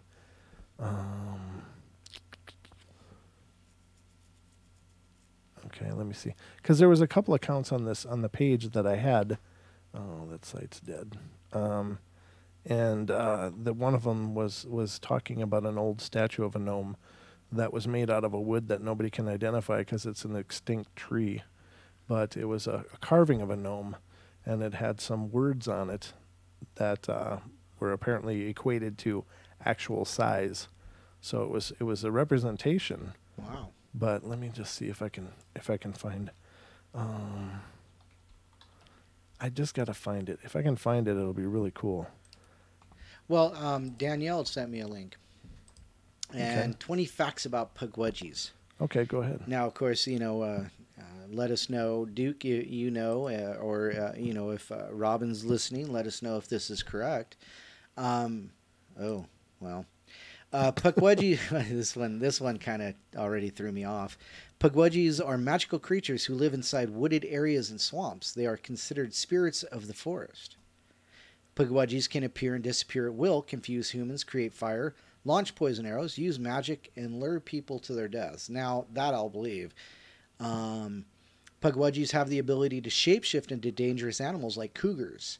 That's interesting because one of the things that Robin does is she looks for big cats. Oh. She keeps her eyes open for stories of big cats in Canada. We know that there are pugwudgies up there. Not only in Canada, she's tracking She's tracking them everywhere. everywhere across the lower 48. So I wonder if some of those may be shape-shifting pugwudgies. If you spot a pugwudgie, you should leave it alone. Anyone who annoys one will be followed around by the creature and will either fall victim to its nasty tricks, like being stalked and having memories forgotten, or they'll meet a much deadlier ending. Now, I've heard that too. If you annoy a pugwudgie, they might kidnap your children, push you off a cliff, attack you with their short knives, spears, and use sand to blind you or persuade you to commit suicide. And this picture that's here of a pugwudgie is just amazing. Why? It's just one of those. Oh, yeah. It's like, That's creepy. yeah. Oh, yeah. I don't want to see Look at that. Check out those fingers. Right. Pugwudgies resemble humans, except they're much smaller, have canine-like noses and large ears, lips, and fingers. They have been compared to trolls, goblins, and leprechauns. Well, they seem to be all kind of related in the sense that they come from the proto-pygmy families. Pugwudgies are commonly found in areas with other forms of paranormal activity. They have been sighted near Fall River, which is close to the home of Lizzie Borden, the axe murderess. Oh, nice. They have also been sighted in the haunted Moundsville State Penitentiary in Indiana and Round Rock in Texas, where Bigfoot allegedly lives. The exact height of a pugwudgie is unknown. Some witnesses claim they only reach 2 to 3 feet. Well, that falls in line with what Robin says. Mm-hmm. But others believe they are knee height. Well, that would be 2 foot. Native Americans believe pugwudgies used to get along with humans, but then turned against them. Mm-hmm. Legend says the reason pugwudgies hate humans is because of the Wampanoag tribe. There you go. Wampanoag. They adored a specific giant mashop. I'm sure I'm saying that wrong. The giant, and were irritated by the pugwudgies in the area, who they considered a nuisance, even though the creatures were only trying to be helpful. The tribe asked the giant to get rid of the pugwudgies, so he threw them out of the area, slaughtering some in the process. Pugwudgie translates to persons of the wilderness. Another common name used interchangeably is the Bagwanajini. Okay. Pugwudgies are the oldest mythical creature in North America. Stories of pugwudgies originated Algonquin, that's the only one I can pronounce, with the Algonquin nation. They believe the creatures dwelled in the woods and marshes of the eastern seaboard. Different regions, I need that dictionary. Different regions have different views on Pukwudgies. Great Lakes tribes believe they are mischievous but harmless. Northeast Algonquin tribes believe they have become violent if they're disrespected, but are fine if left alone. There have been significant amounts of Pukwudgie sightings in the woods of Massachusetts. The police have gotten so many reports that a Pukwudgie crossing sign was erected near Freetown State Forest. Oh, jeez. Wow. That's crazy. Stay out, Pukwudgie area. Pukwudgies have smooth gray skin that sometimes glows. Well, that's interesting. Yeah. One woman claims she came across a Pukwudgie while walking her dog through the woods. Even though she left it alone and went home, the creature would commonly appear at her window and wake her up. These occurrences continued until she moved away. Well, now, did he want the dog or the woman? Oh, are you up? Are you awake? Hello? Hello? Even though their appearance is off-putting, Pukwudgies have a sweet floral scent. The Song of Hiawatha, an epic poem by Henry Wadsworth Longfellow, mentions Pukwudgies, and it was published in 1855. Far and wide among the nations spread the name of the... God, I got to give this up. Pukwudgies also appear in the Harry Potter series written by J.K. Rowling. The creature now acts as a symbol and house of the Ilvermorny School of Witchcraft and Wizardry. So there you go. Don's bad. Is that related to Hogwarts? Yeah, apparently so. Let me say the sister witches to the Hogwartses. Digger Dog says, best advice, like with Sasquatch, give them their space and respect. Yeah, I couldn't agree more. Absolutely. I did find it, by the way. Oh, wonderful. Now I can stop reading. Well, yeah. Duke says Pukwudgies are frequently said to transform into porcupines. Now that's interesting. Okay, there's a researcher that I've known of more than known, and actually he's been working with Robin lately. And I'm not going to drop his name because I don't know if he wants this story out there. But this is one that I had heard years ago when I bumped into him on a group, and he was doing a Sasquatch research, and he's from Canada, and he was up in the mountains, parked, sitting in the back end of his pickup truck, had the tailgate down, was just kind of resting, relaxing, and he was on this logging road, no other cars anywhere around, and he said I couldn't believe it. He said, he's a Bigfoot researcher. He had no idea about these other things, but he said he saw this little man about 2 feet tall walk across the logging trail about 40 feet away from him, as I recall. And then it turned, looked, and saw him, and then shot under a pine tree. And he said, I couldn't believe it. I got up and ran over there. And he said that when he got to this tree, he heard growling and looked under there with a flashlight and saw like a weasel or something like that, like it had transformed. Like it became something else. And he said, I couldn't believe it. I didn't know what to do with that. And so very wild story and one of the more amazing ones. And this guy has a couple of really phenomenal stories of his experiences in doing his research.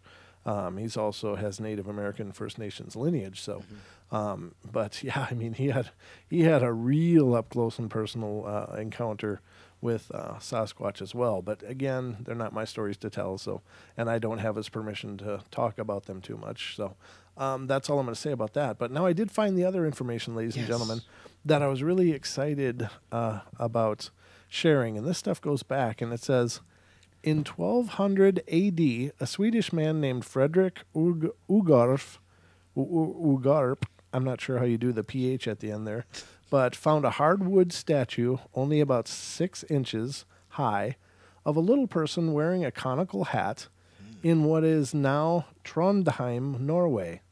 The statue was standing on a pedestal engraved with the words Nisse riktig storils, and that means gnome, actual height. Owned and housed today by the Olive family in Uppsala, Norway, X-ray tests indicate the wooden statue is more than 2,000 years old. Wow. Perhaps carved from a tree that is no longer known.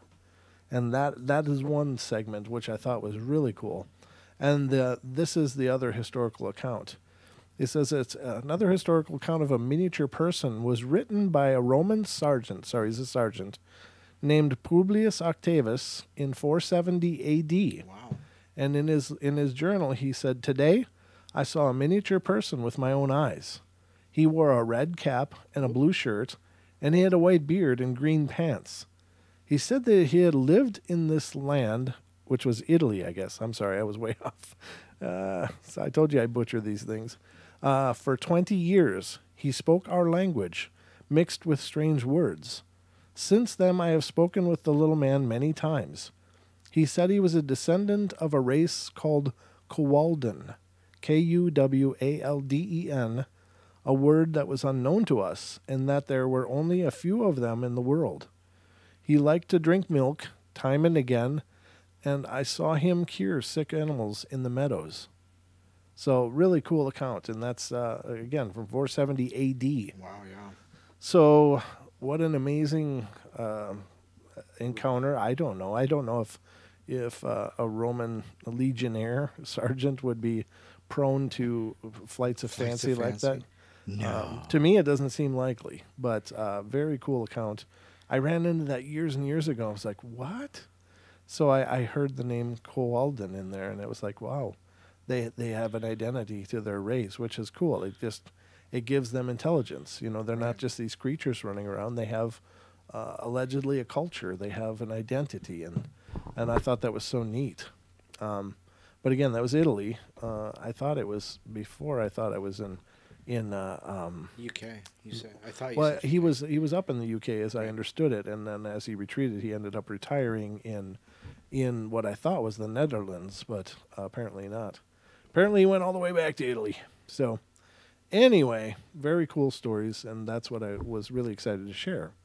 So, there's a lot more on this page, but I guess it's from 2014. This page is, and I'll have to look through this to see if there's anything really more. Apparently, this used to have pictures attached to it as well. Oh, that sucks. Yeah, but they're long since broken links. Oh. Clearly, this is this is an old page, but I don't know. Anyway, I just was glad to share that. I was glad to find it. Now it's kind of turned into a Little People episode tonight, which is fine. With the portal, I don't. You know, I start with an idea of what the portal's going to be, and then I end up with a whole different show by the end of it, which is fine. I like that the conversations just go where they go. So, did you find anything more, Don? No, I'm dealing with something else. Okay, ladies and gentlemen, that's it for... No, I'm just kidding. It's Don's show, and he's done. No. No, not at all.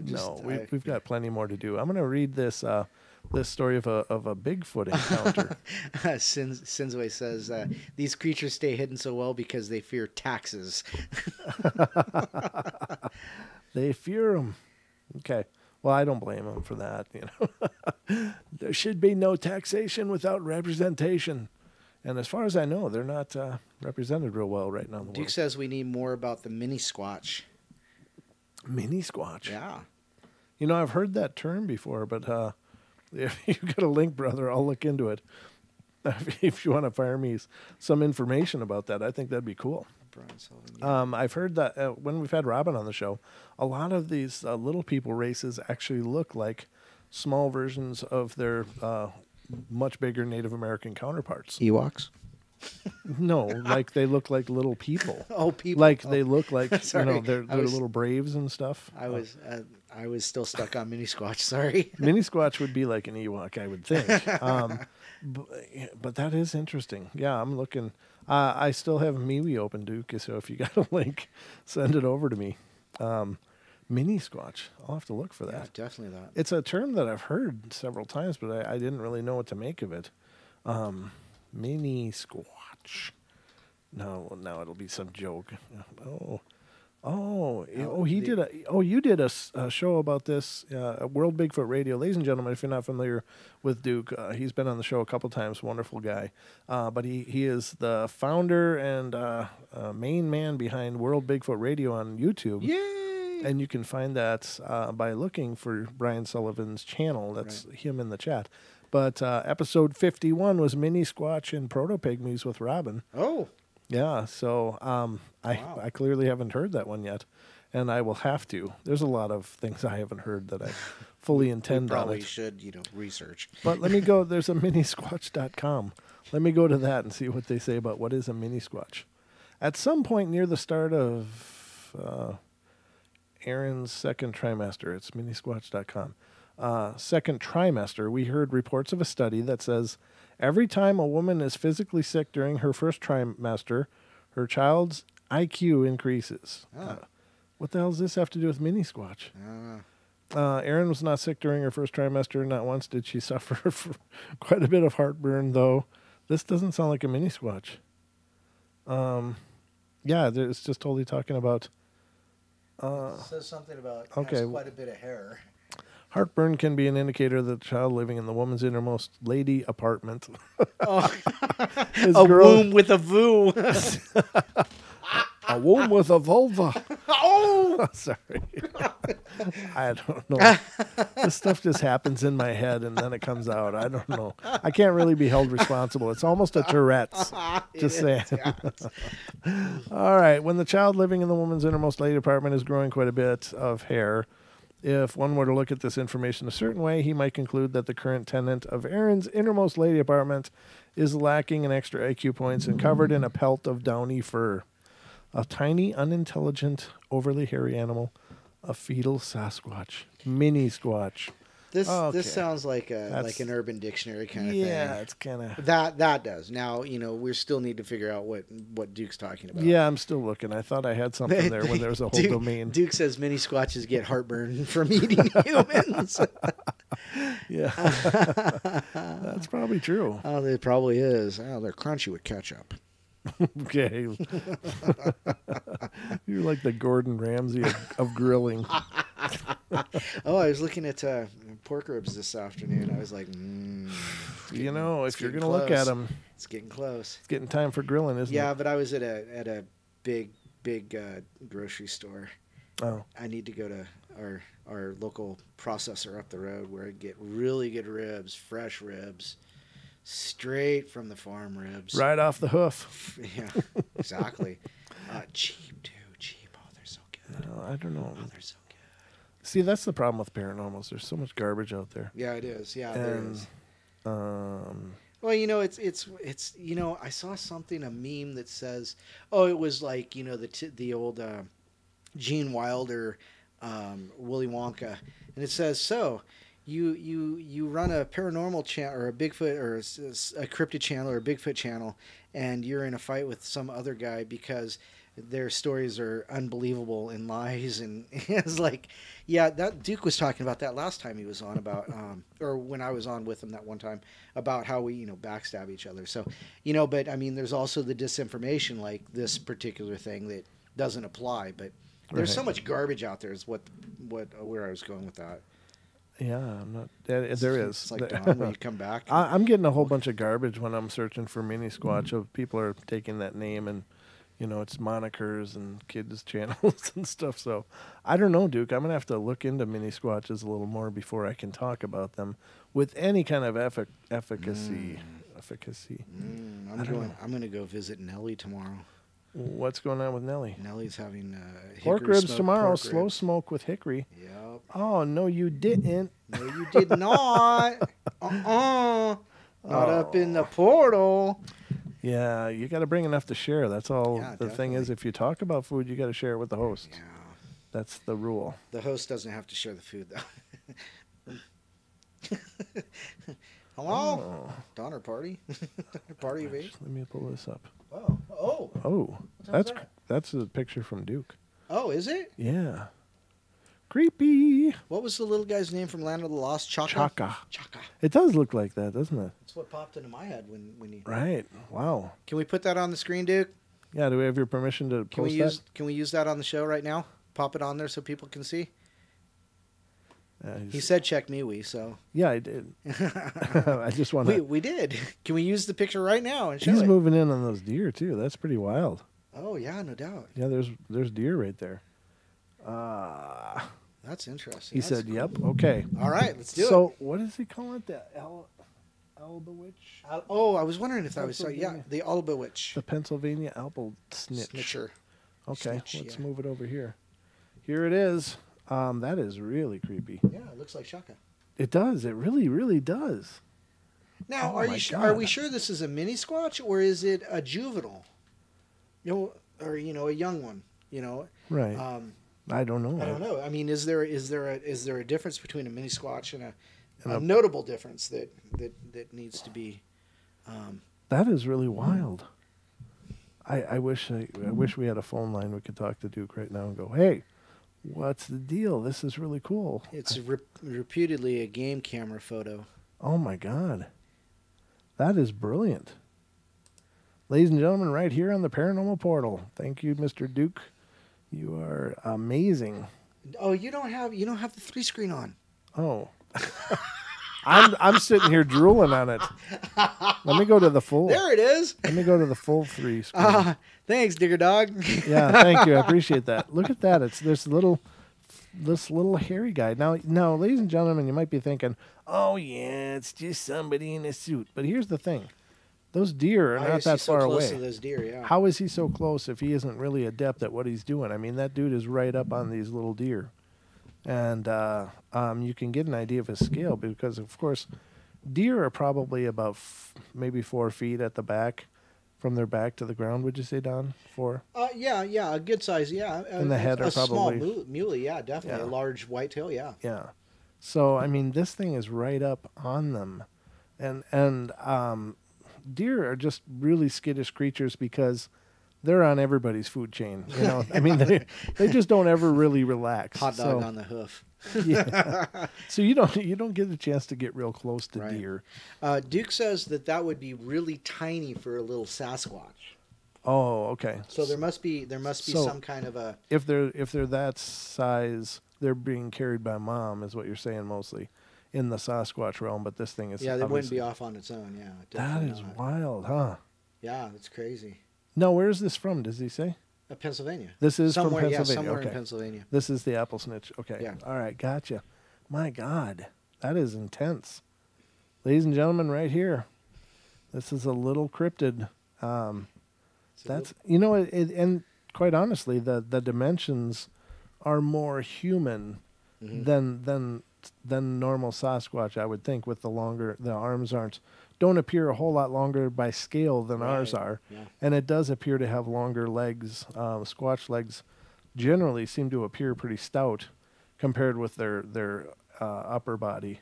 Right. And wow, that is intense. He's right up on those deer. So mini Squatch, huh? Mini Squatch. Wow. That's so it seems to be a cousin to what we understand as Big Squatch, apparently. So yeah, he probably doesn't get invited to the weddings or anything though. Unless it's an hors d'oeuvre. Yeah. They need someone to vacuum. They call them mini Squatches. Oh no. Yeah. Yeah, exactly.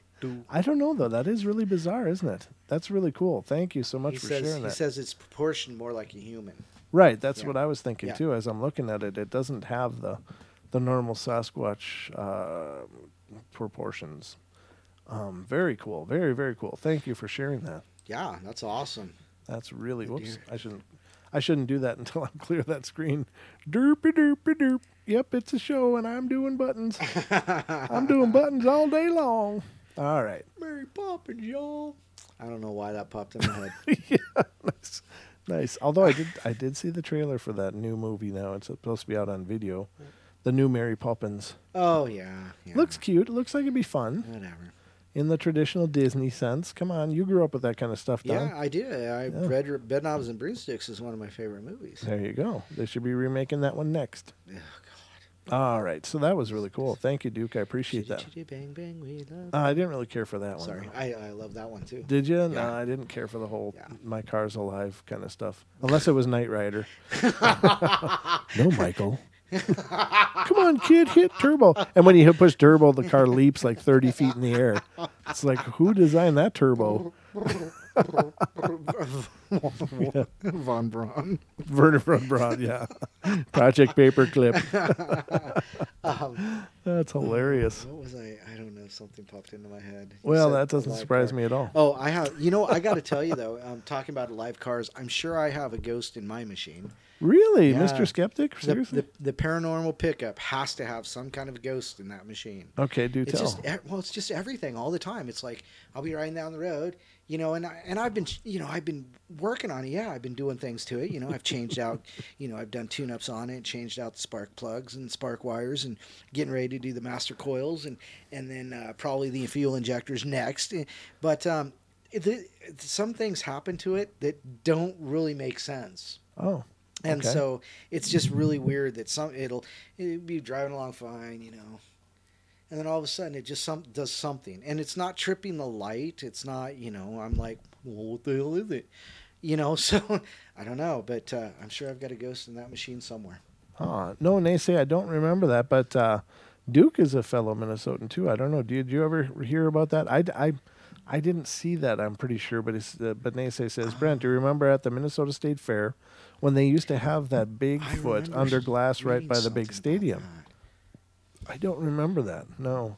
Now I wasn't a huge fair goer as a kid because we lived, an hour and a half away, and if we did get up there, we were a pretty blue collar family, and we didn't make those big fair runs too often. I only went there one time as a kid, and that was when I was in a 4-H play. And I was Linus in the Snoopy gang. Linus, you were I was. Linus, huh? I was. Yeah, we were Playing the piano and we got everything, huh? we got third at state. So, Wow. yeah, baby. I should be getting my IMDb anytime now. Oh, jeez. Wow. Played Linus at State Fair, Minnesota. So I'm just saying, goes to my acting credits.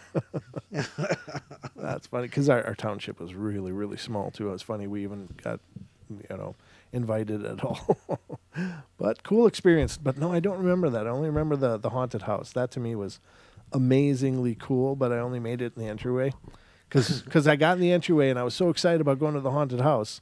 And everybody's saying how scary it was. And I was like, oh, yeah, it'll be cool. It'll be cool. As soon as I stepped foot in that place, there was this like glass dish with the glass dome over it. And there was a woman's head in there saying, don't go ahead, don't go in, go back. And I was like, okay. So I'm outie. I cut back Peace. out. So where was that? The Minnesota State Fair. Minnesota. Yeah, Minnesota State Fair. So Minnesota. That's right. We have boats. We got Don't boats. you know? You betcha. Yeah, sure, you betcha. But yeah, I don't remember that. The Iceman exhibit was there in the later 60s. Oh yeah, that's right. Now the Iceman thing, that's true. So Strange case of the Minnesota Iceman. right. Now I don't know if that's the same one Nacy's talking about or not. Because Oh yeah, it is. At one point during the examination, the glass over the case cracked, releasing an odor. This must be it. Oh really? Huh. It was a glass top freezer.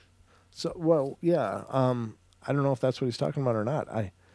And later had to be replaced. Yep. Hansen's dead Bigfoot reportedly shot in the White Face area of northern Minnesota, frozen in a block of ice. Yep. Yeah, I'm familiar with that, and I'm familiar with the whole idea that the body was switched with a fake at one point. Yeah, I heard the same. I don't know. There's a lot of controversy around that one. I actually know a guy who knows the guy who has it now, but I don't know if it's allegedly the real one or if it's just the replica. Really? You're 2 degrees from the guy who supposedly owns the. Wow. Yep. It's Wow. changed hands a few times. Well, I imagine it has. By now, but I'm pretty sure it's not. If it is an original Bigfoot, it's not the one he has, because I can't imagine anybody would let that change their hands. Frank Hansen Yep, that's the what- Iceman. Yep, that's what Duke said in here, Hansen. Yep. So very cool. Yeah, I mean it's a cool exhibit. If you're not familiar with the story, ladies and gentlemen, a farmer or a rancher or somebody in northern Minnesota claimed to have shot a juvenile Bigfoot. It was about in the 6-foot area, and it was he brought it home and put it in his chest freezer and filled it with water, and it was a block of ice. And then he ended up touring around and selling admission tickets and like state fairs and stuff. But I did see Lloyd Pye was talking about that, and he was convinced it was real. He was like, "There's no way somebody hand pressed all those hairs into that Right. thing. Right. So he said the one I saw was definitely real. It says here the body was that of a robust, barrel-chested male with a thick neck and large hands and feet. Right. Its face was broad, flattened, and possessed a short, upturned nose and a prominent brow ridge. Mm-hmm. An eyeball dangled from one of the sockets, apparently resulting from the gunshot to the back of the head, and a bend in the forearm was interpreted as evidence for a fractured radius and ulna, which are, of course, the two bones in your forearm. Yes. The enormous hands, the thumb was slender, tapered long, its nails were flat yellow, and of an appearance that almost looked manicured. The heel pad was present on the palm's outer side, suggesting quadrupedal behavior. So there you go. Interesting. Yeah, it was a cool exhibit, and I don't know. The legend around it again is that it was a real thing, but at some point was swapped out, perhaps by government people. Is the No. yeah. No. Yep, I'm just saying that's the legend. I don't know anything well, about here it. we go. John Napier, a primatologist from the Smithsonian Institute, with a serious interest in crypto hominids, was invited to examine the Iceman, and then it mysteriously disappeared. Oh, okay. No, that's not what it says, but Oh. but that's probably okay. Anytime you mix cryptology or giants, Cryptozoology. any of it, Yeah. Smithsonian. As soon as the Smithsonian enters Something's the going picture, something goes south. There's allegedly thousands of giant bones they've destroyed. Allegedly, Right. they've covered up many mysterious archaeological finds, including, I think they were somehow involved in the alleged Egyptian temple that was found in the Grand Canyon. And ensuing cover up in that. I that's an interesting one too. We should probably look for somebody that's knowledgeable about that. Oh, that'd be a great idea. I'm sure Duke probably knows. That guy knows everything. But yeah. Huh. Ivan T. Sanders is the Jedi Master of Cryptozoology. Oh, Thank okay. you. So maybe we'll have to get a hold of him sometime. Yeah, exactly. I'm sure we can do that and Recent see if stuff. he'll be on the show. It'd be great to hear what he's got to say about all these things. So, but we're at almost the 2-hour mark. Goodness, wow. 3 minutes to go. And the night moves on. And the night slips slowly through their grasping fingers. And sucked into the portal. It's like a damn Hoover upright up in here. Time just gets shucked away. Wow, yeah, it's been a great show. Lots of Participation. Yeah, you guys really make this show amazing. You make these segments really amazing. It's our chance to really just talk with you guys and have a good time. I love having guests on. I love what they bring to the show, and they always bring something new and amazing, and it's an incredible experience. But I love these shows just as much, where we can just kick back and talk about stuff, and we can see what you guys are saying, and what's the next topic going to be on. Yeah. Hey, we've got 32 watching right now. We have 32 likes. Oh, nice! It's a And- 1-for-1. And 1 thumbs down. 1 thumbs down.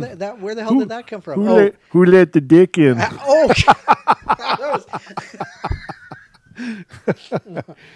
Where's the bouncer? Come on. God dang it. Don't we have mods up in this place? I don't know. I don't know. Thank who you. thumbs- We appreciate that, because you know what? It translates into analytics. Yeah, it turns out YouTube doesn't care whether you hate it or love it. As long as you hit those thumbs either way, it It counts all as counts, baby. it all counts as engagement. So Even though you suck, we love you still. you're still a dick, but it doesn't really hurt our feelings. Just saying. Oh. yeah, it could be, Duke. That's true. Oh, our show is Orange County Girls' Little Secret. Dirty Little Secret. Ooh. I I don't know if Don's okay over there. Ladies and gentlemen, I think Don Okay, just so- stroked out. So we have 33 watching. We just went up to 35 likes. Oh my God! Just that quick. See, that's like Common Core math right there, ladies and gentlemen. That's Common Core. You have right there. 33 participants. You have 1 thumbs down. How many likes do you have? Purple, because aliens don't wear hats. Yeah, exactly. Carry the two.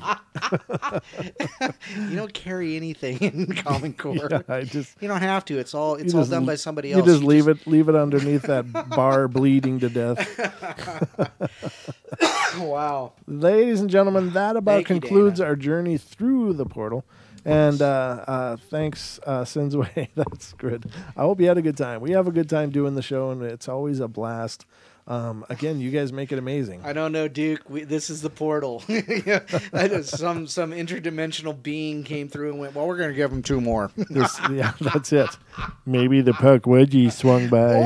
Oh, nice. We couldn't see him. Wow. Well, thank you all. It's been a wonderful Wednesday. I look forward to Saturday as usual. Do we have anybody on Saturday? We do. It's going to be Kevin Lang. Oh, Mr. bang, Glag. Mr. Lang. Mr. Lang is going to be joining Nice. us on Saturday, ladies and gentlemen. It should be a blast. I don't know if we're going to do anything different on Friday or not. It's kind of up in the air.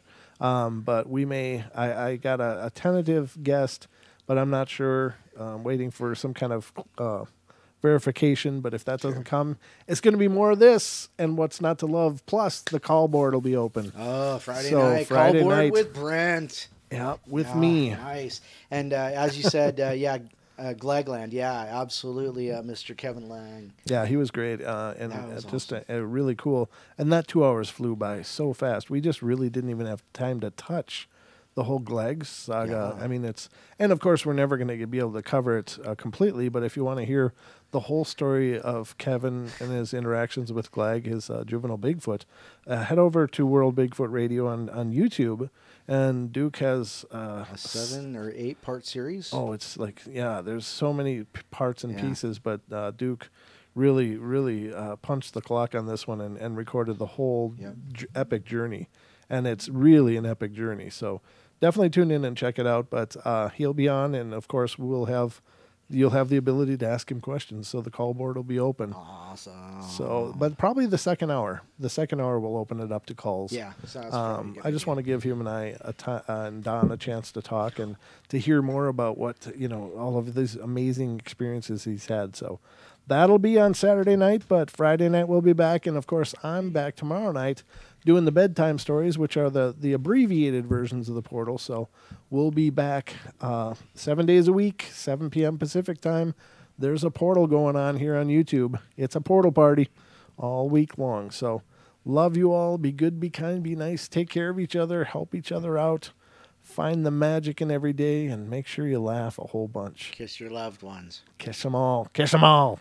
And then tell us about it. Thank you. See ya. I can't even follow that. Don's going full voyeur. Don's the showstopper. Yeah. You're like the red line. We just crossed it again. All right, ladies and gentlemen, we'll see you guys tomorrow night if you're here with me. But otherwise, definitely tune in whenever you can. If you're not here to watch it live, check out the rebroadcasts or the replays on YouTube, and share the videos. Share the portal. We want this to get spread all over the place. And you Just like a rash. are the core to everything. Yeah, you guys have made us what we are. So Danielle, what does that mean? what? I don't know. She said something. I don't want to read it. She said that escalated quickly, but I don't know what she's talking. That what? Is it a recall? Is that a recall or recal or? Right. She just said good night all. I read it as rectal. Oh, Don threw a T in there. Where's his head? Down near rectum. I knew his head was in his. No, never mind. Good night. All right, love you guys. We'll see you tomorrow night. Take care.